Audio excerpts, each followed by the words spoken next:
Hello and welcome to the Diary of a Self-Published Author with me, Stuart White.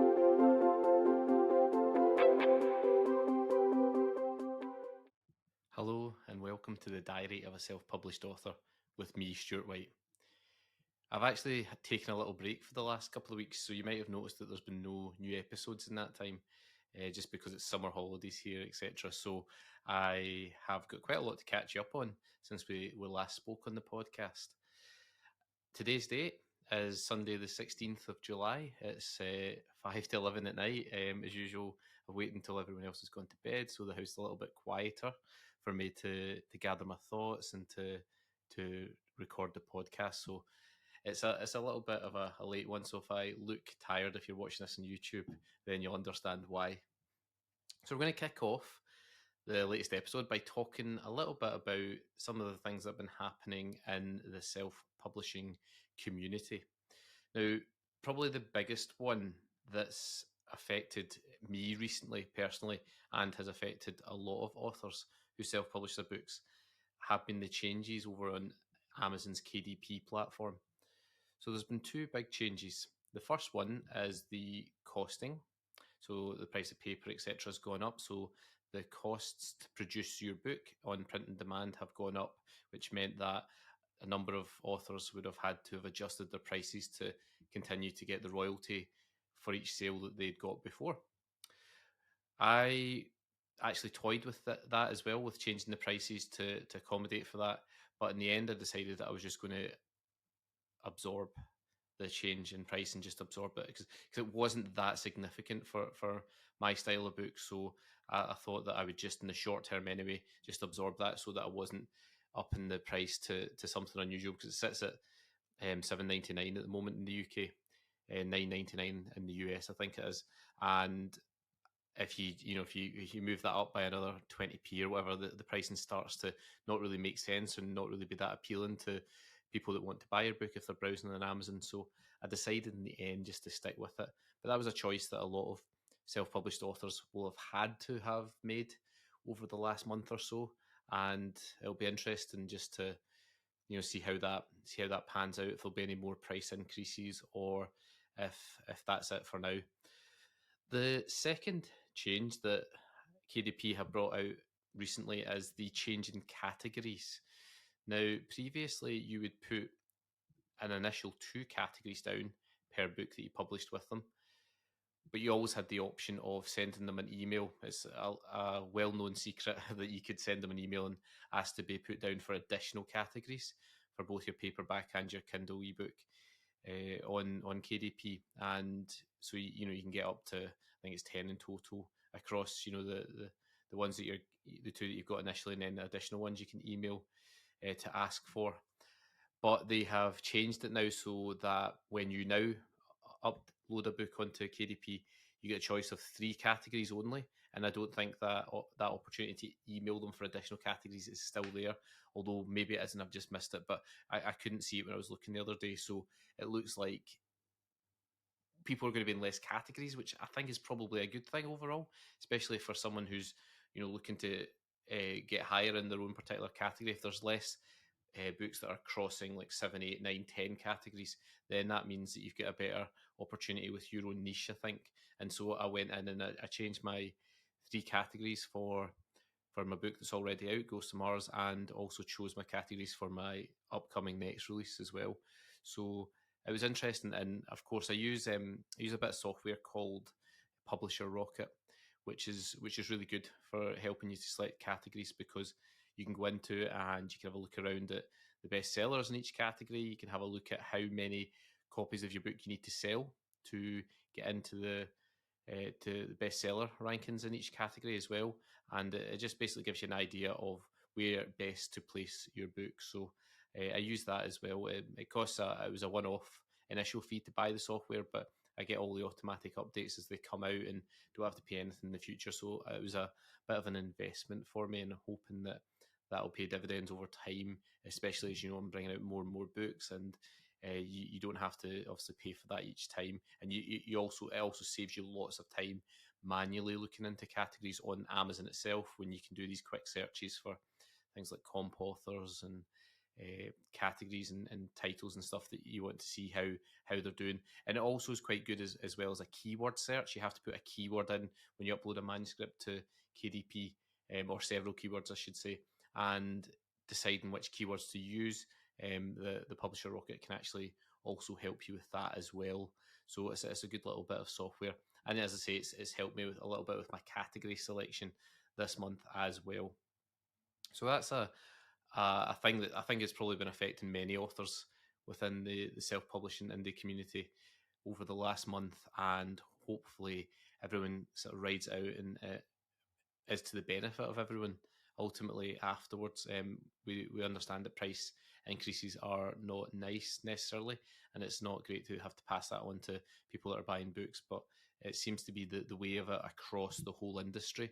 And whereas a huge traditional publisher might be able to absorb those little extra costs and still maintain their current prices for books, for indies, for independent authors, it's not as easy. So I understand why some people might have put theirs up, but for now, I've stuck with the price that I had my book at. So it'll be interesting to see how that goes as well over the next couple of months. So I thought today I would do my little update and let you know what I've been up to writing wise and publishing and marketing wise and so on. And I also thought I'd introduce a new element in today's show, and we would do 3 questions. So I get asked questions a lot about self-publishing, and people want to know various things. So I thought it might be quite cool if I did a little segment in the show each time I record, where I answer 3 questions as best as I can, and hopefully that also brings you a wee bit of insight, in addition to learning a little bit more about my journey. You can hopefully apply some of these answers to your own self-publishing journey.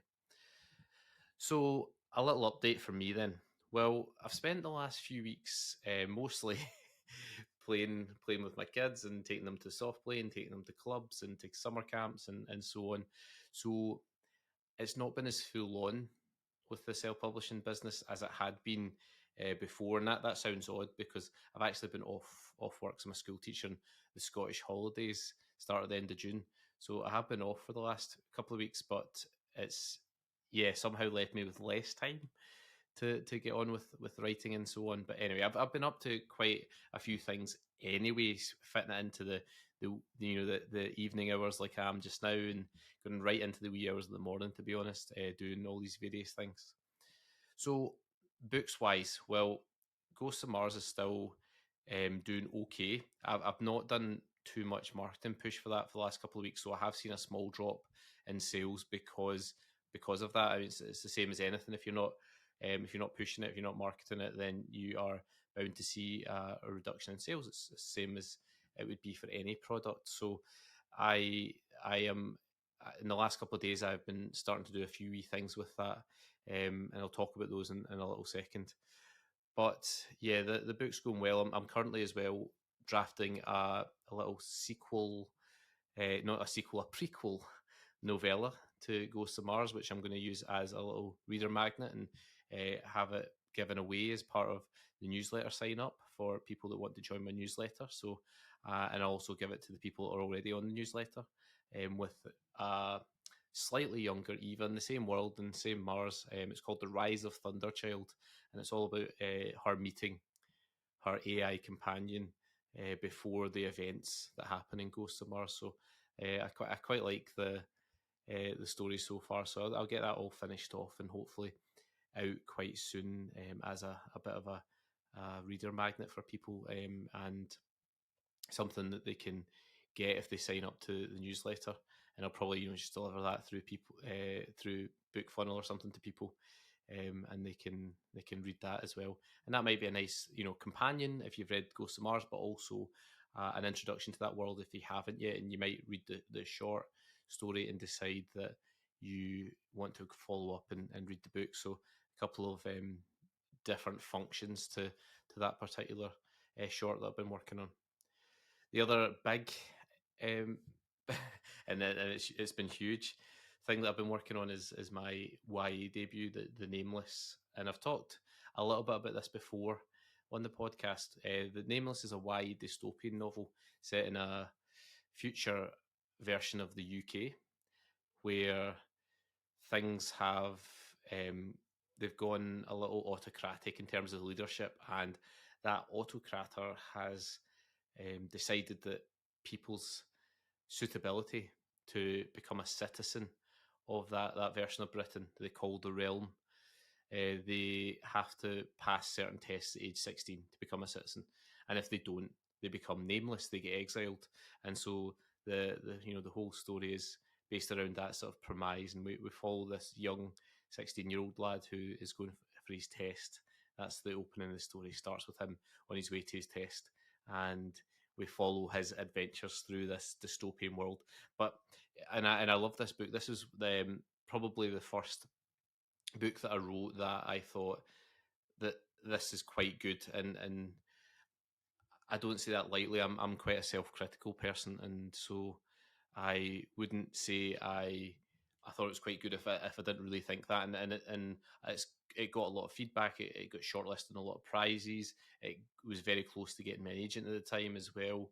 It's a, I think anyway, a good book, and I hopefully over the last couple of months have really worked on that and improved it a lot. To it's funny looking back at your old writing from a few years ago and then refreshing it with your current skills, because you see a lot of things and you can understand why at the time maybe that wasn't picked up, and it's not a lack of quality necessarily. It's just little bits of craft that you didn't maybe have then, or knowledge about story beats and structure that maybe you didn't quite sing in the way they should, and you have to sort of get those up and down beats more balanced throughout the story, making sure plot drivers really clear and present for the reader as well, giving that main character tons of agency. These are all the different things I've been working on, and I'm hoping that by the time it publishes, it'll be ready to go and people will enjoy it. As a sort of the people that have read it so far have said it's sort of a mashup of Hunger Games meets Maze Runner meets Divergent meets Legend. All these kind of YA books that I devoured in my 20s. They are the kind of books that this has inspired this particular novel for me. So anyway, I've been working on the edits, and I'll give you a quick summary there of the things I've been doing. It's due to be released on August 30th, so I do need to start getting a move on with certain aspects of it. I want the cover's all done, the editing's nearly done, but it's the other things that I need to get a move on with. So I'll be looking to do that over the next week or two, and get on top of those things. But yeah, once the book is done, the rest of that stuff, actually, it's a lot of work, but I actually quite enjoy it. I find editing really tough. Again, I like it. It's like going to the gym. It's like doing exercise. I like it afterwards. I like having done the editing, but I don't necessarily enjoy the time that I'm actually doing it. Whereas with all the other stuff, and it's maybe because I'm learning more of the other stuff. It's newer to me and therefore fresher, and maybe it doesn't feel like such a chore, but I really enjoy doing all that other stuff in terms of getting the book ready. And I'll maybe talk you through that as the countdown proceeds over the next few weeks leading up to the launch of the book, some of the things that I've been doing to help get it prepared and so on. So yeah, in book wise, I've been working on both of them. I did say that I'd been doing a little bit of marketing that I started a couple of days ago. Started on Facebook ads again. I did try it a couple of months ago, and I couldn't get it to work well enough for myself. And I did the Mark Dawson SPF ads for authors course, and I sat and I just watched those videos and followed exactly what Mark was doing in his Facebook ads. I also updated all my Amazon ads as well. I was watching the video they have in that, which has a former Amazon ads employee running it, so she really knows what she's talking about. In the first few days have been promising since I did that. I've seen a lot of engagement and people going through to the sales page on Amazon, which is really good based on both the ads. And I'm hoping that over the next few weeks, I'll start to see some follow through in terms of people buying the book and Kindle page reads and so on, improving above the level that they're currently at, because there's not been any massive surge as yet, but the old adage in marketing is that people need to see something 7 times before they buy it. So, you're still waiting for that to kick in with a lot of people with the ads that I've been using. But and I've been experimenting as well, doing a bit of A/B testing with my ads. So I've been doing some ads that feature primarily video content, as well as some ads that have static image content, as well as ads of the carousel image content, which flicks through alternate images, as well as copy text as well for the ad, so it varies, between the people it's shown it to and so on. And it's been really interesting. Demographics wise as well, it's been interesting that the majority of the people clicking on my ads are in the 55 plus age group, which is interesting for a book that's aimed at 8 to 12-year-olds. So I'm guessing a lot of them are grandparents who are looking to buy a book for their grandchildren or something similar. So that's been really interesting as well. And yeah, I'm going to just obviously continue with those and observe how they're going. I feel like I'm much more well informed about ads than I have been previously, and there's a few little knacks and a few little things that I've learned in these courses that will definitely help them going forward. So, and then obviously over the next few weeks, I'll need to start setting up my ads for my next book, which is out end of August. So I'll be busy on that front. But it's good. I love it. I love learning this new stuff. I love being able to try things out. I love being in complete control of it all as well. And so that anything that starts to work, I'll be able to say, well, that's down to what I've done. And that's quite a nice feeling as well. It's quite gratifying to know that it's, I'm not waiting for someone else to do it. I can go out there and do that myself. And also because I've done it myself and I've learned it all, it's repeatable as well in the future, which is a big advantage, obviously, of self-publishing. So yeah, I've been doing all that. I also opened applications for a self-publishing mentorship that I'm really interested in working with. I've said up to 3 authors, but we'll see. It might be 1 or 2 over the next 6 to 12 months to help them in the build up to self-publishing their first book. I hope that there might be people out there who have got great books, but just don't really know where to start because it can be quite overwhelming with it all.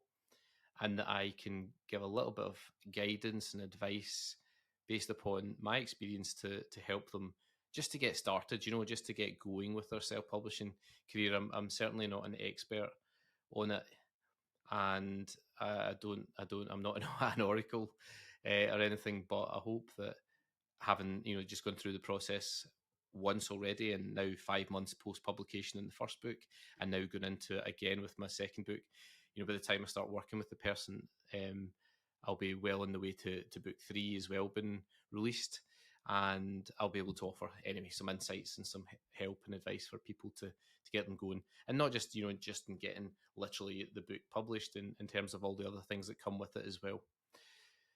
So that's quite exciting. July 30th is the deadline if you want to apply for that, if you're listening. And yeah, I'm reading through the applications. They've been really good so far.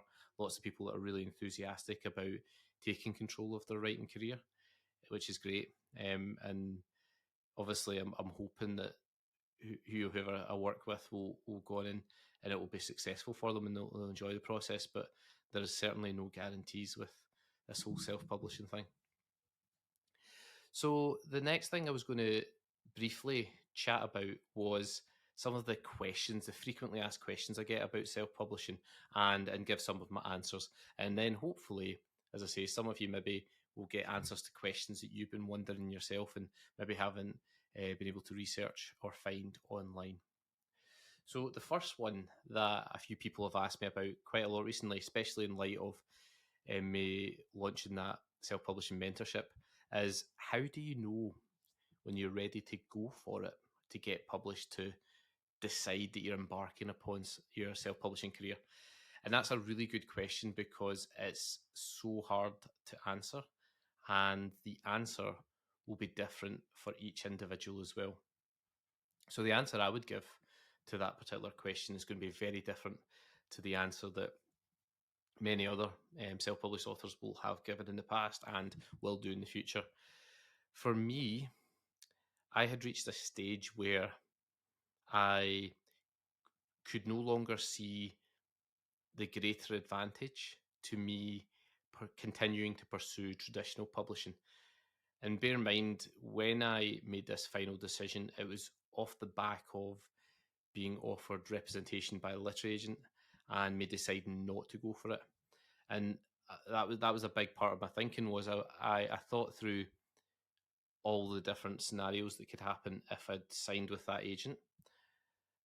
And I couldn't see how any of those scenarios were going to bring me more happiness, more empowerment, more overall gratification and satisfaction than doing this process than self-publishing.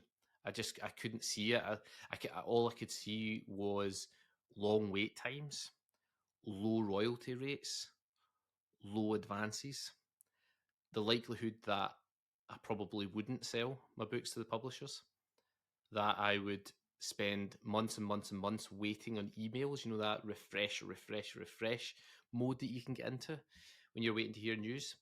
And also the possibility that even with a literary agent, that in 5 years' time or 10 years' time, I still wouldn't have a book published.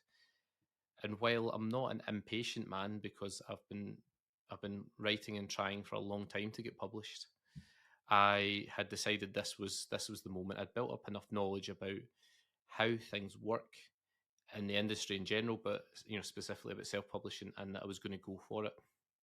I always say this to people that ask me, but I did spend about a year, maybe a bit more than that, looking up all the possibilities with it. My good friend Sally had self-published about a year and a couple of months before I did. And so, I saw in the few months after she published a lot of things that appealed to me. And initially I was thinking, oh, should I go for it? Should I go for it? And it took me a long time to fully convince myself and to feel that I was ready to do it. But eventually I got there, and I got to that point, and I decided to go for it. So yeah, when do you know you're ready to go for it or publish? It's really got to be on your own terms, and I think that you're obviously the best person to decide that. But I think that you have to be sure. It shouldn't be a situation where you've submitted your book to all the literary agents and publishers out there, and they've all rejected it, and you've got, well, I've nowhere else to go, but I still want to publish it. I'll self-publish it. I, I understand why people do that, but I'm not sure that should be your primary reasoning for self-publishing. I think if it's part of the reason, fine, but if it's your primary reason for doing it and you don't really want to do it for all the other reasons, then maybe it's not the right thing for you, and maybe you just need to write the next book and get that out to trad agents and publishers again, and and see how it goes for you.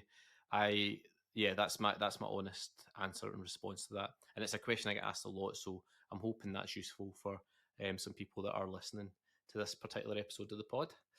The next one is all about marketing. And people often ask, where do you market your books? How do you market your books? It all seems overwhelming. Where do you get started? How much do you spend? And again, that's a question that does genuinely depend on a lot of things. The budget you have to spend on marketing and advertising, the ambition that you have as well in terms of that, how much, because obviously the ad spend and the ambition don't always match up, right? So some people have big ambition but low budget, so therefore there's a disparity there, and they have to either take a punt by borrowing some money to go for it, or they just have to accept and lower their ambition levels, and vice versa. You get people that have got plenty of money to spend on ads if they wanted to, but they don't have the ambition to do it. And yeah, so there's a number of factors that will dictate how you go about doing that. I would say for me personally, the most risk-free and easiest to understand form of ads are Amazon ads themselves, because they're on the same platform as you're selling your book. And so they'll be showing the ads to people who are already on Amazon, right? They've already gone on there. They're probably looking for a book if they're seeing an ad for your book on Amazon. And so it's literally the best place to have a book advert is on the place which is actually selling your book. So that's where I started. And I've basically run Amazon ads continuously since my book launched, and I'll continue to do that as well. Amazon ads, though, has a very low ceiling, I always find, in terms of ad spend. So if you are the kind of person that's got a lot of cash and high ambition, you might not necessarily get the returns solely on Amazon ads that you're looking for. you'd have to maybe widen your reach a little bit to spend the money to get the kind of numbers that you're looking for, if you're very ambitious. And so yeah, and I'll give you an example of that. I set a limit of £10 per day per ad on Amazon ads, and I literally have never spent anywhere near that. Amazon, I don't know why. It's obviously maybe just the specific parameters I've put in place with my ads or whatever, and the keywords and the categories and the comp titles and authors and so on. But it never spends the money. And you get continuous clicks all the time. Pretty much daily, you're getting clicks through to your book, but you're not getting all of your ad money spent. And so that, because of that, it's quite affordable.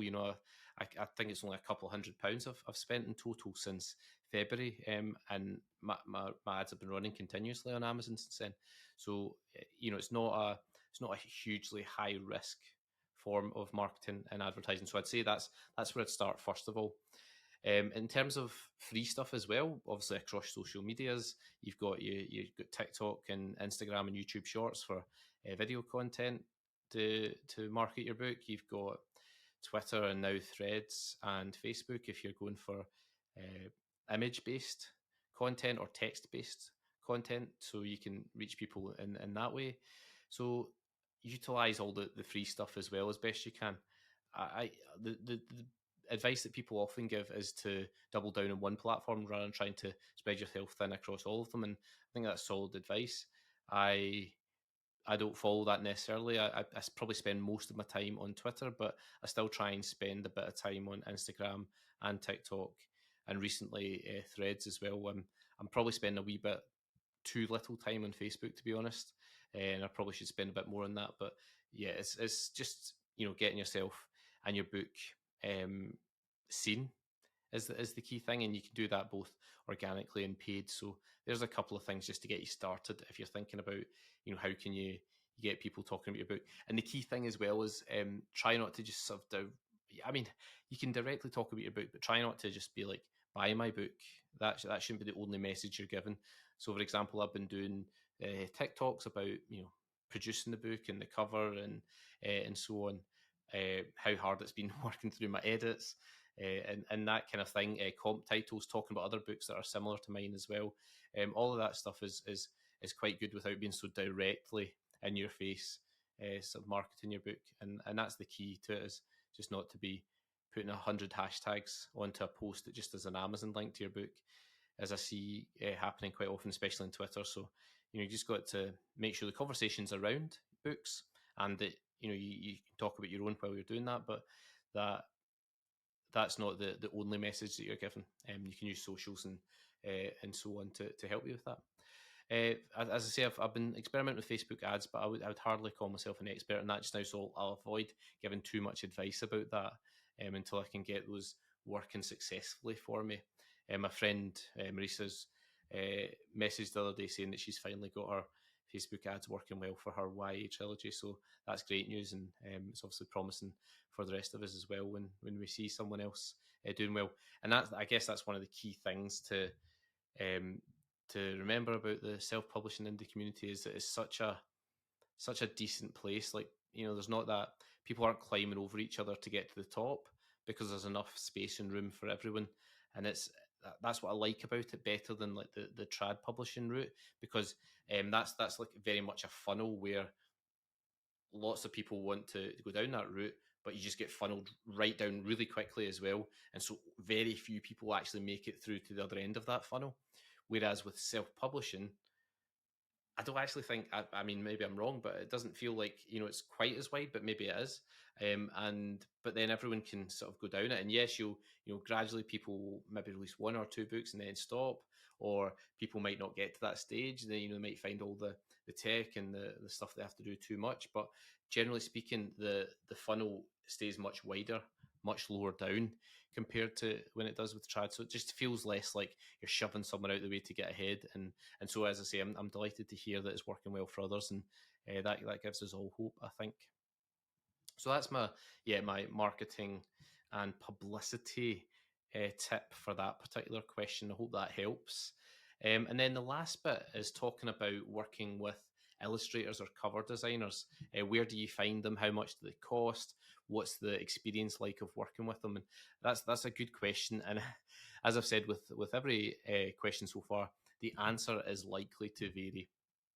Now, I saw someone, and this is probably the most important thing I'll ever say about working with a illustrator or cover designer for your book.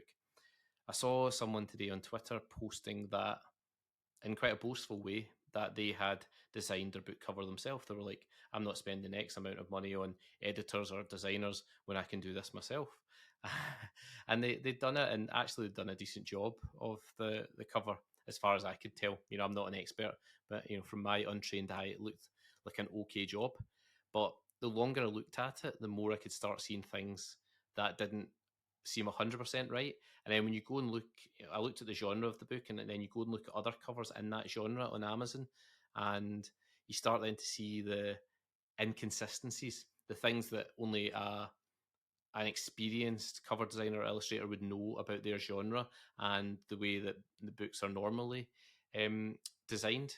And you start to see, like differences. And I think that whether we are conscious about it or not, we do notice when a cover's just not quite right for whatever reason. It's not quite the same as everything else, and it does have a tendency to put you off a little bit, because you're just like, yeah, it doesn't. There's something about it doesn't seem that appealing or right.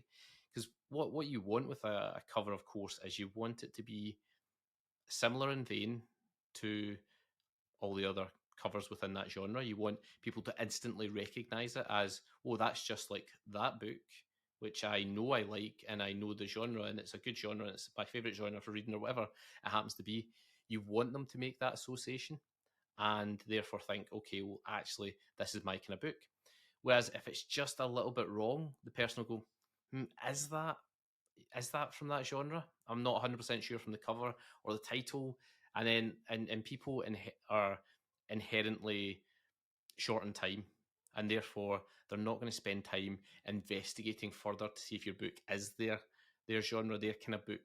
And so you have to, this is why I think you have to pay a cover designer or an illustrator to do your cover, because they know, and they'll make sure it fits in. If they're good, they'll make sure it fits in with the genre conventions for covers. And so, yeah, I'd say my advice is definitely to go with one. And if you can, try and find. Now, what I did was I posted on all social medias as well, saying I'm looking for an illustrator, I'm looking for a cover designer. Can anyone help me? But I also started looking at some of the covers I liked, and I knew were good covers for the genre and that I was writing in the books that I've written in. And I tried to find someone who'd done something similar, and similar to what I'd like. And then I contacted them, a few of them. Some of them I just stalked their social media for a while, saying, actually, are you right? Because I looked at their other work and I went, maybe not, blah blah. But then and you find a contact email for them on their website or whatever, and I cold emailed um, the one from my most recent book. That's the way I did it. With my first book, actually, the person contacted me through Facebook, and it went from there. But both have done traditional published books in terms of the illustration or cover design, and so therefore the cost to get them to do that is higher than a lot of indie authors would normally pay for their cover. And I decided that, especially for my first few books, that was a premium I was willing to pay, because it's such an important part, not just of the book itself, the product itself, but also your whole marketing and branding and so on comes off that. So it's important that you get it right, I think, especially in those first few books. And this is the thing that I always say about spending money on professionals like this. Let's say it costs 600 quid to get your cover done by someone else, or £800, or however much it costs, which might seem like a lot for a lot of people, because you can see those like ready-made covers, can't you, for a couple hundred quid online, and they might be tempting because they look good, but they often lack soul. I always think, and and that's the good thing about working with someone, is you know the soul of your book better as the author than anyone else does, and so you can give the little hints and guidance to the people, the professionals, and they can implement them in a in a skillfully artistic way to uh, put your vision into a physical cover that really does work. And as I say, my biggest point about all this is if it costs 600 or 800 quid to get these people to do that, that is worth it, because over the lifetime of your book, you will lose more than the £600 to £800 in sales as a result of not having a great cover. And you might question that a little bit and say, is that really true? But let's say you go and spend the 200 quid on that ready-made cover, and you spend 600 quid, in an alternative sliding doors universe on, on a cover by a professional illustrator. Over the lifetime of those two books, the £400 difference that you didn't pay to get the professional, that will definitely come off your royalties. I have so much faith and belief in that idea that I always would recommend someone spend the money on this. And you might say, well, that's all very well if you have the money in the first place, but if you don't, then you can't. And that's where I say, well, then are you treating self-publishing like a little project for you, or are you treating it like a business? Because if it's a project, then fine, don't spend the money in, but don't also expect the results that you would expect from a business, like a salary like return of money. Because if you're not going to treat it like a business, you're not going to get paid like it's a business. And so if you are going to treat it like a business, you can get a loan of money to pay for that. You've got to have absolute faith in your product that you're going to sell, and you've got a plan and an idea. But if you're going to run it like a business and get the business returns, then you have to spend like you're running a business. And all business startups need a bit of funding, need a bit of capital to start to get going. And it's the same, I think, with being a self-published author. If that's the way you want it to go. As I say, you are welcome to not do that if you're just looking at it like a project. But if it's something that you want to become your job, for example, someday, then you're going to have to invest, I'm afraid, in my opinion. So yeah, that's my answer to that third question about working with designers and illustrators. And can I just say, because the two that I hired are such pros already, they know the expectations. They deliver the materials timely. They know all the little nuances and things. If I say to them, here's the template from KDP, that's it, it's done. There's no faffing about. They can apply the cover they've designed to the template easily enough. Happy to make small changes, but there's just so many advantages to it that you're just not going to get if you go cheap on this. So that's my cover designer illustrator advice for that particular one. So that's the 3 questions done. What I would say is, if you are listening to this and you have any questions about self-publishing, then do please ask me them. You can obviously contact me in social media, just at me or tag me, or you can find me in the Facebook group for the Diary of a Self-Published Author. Just search for it and request to join, and I'll add you in. You can ask questions on there as well. You can email me if you go onto my website. There's a contact form. You can email me with any questions as well, and I'll be happy to answer them in the coming weeks.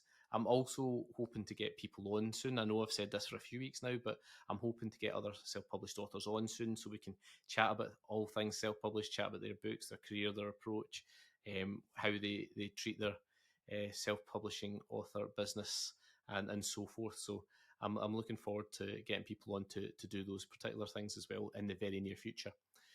But that's really it for this latest episode of the Diary of a Self-Published Author. I've been Stuart White, and I'll see you on the next episode.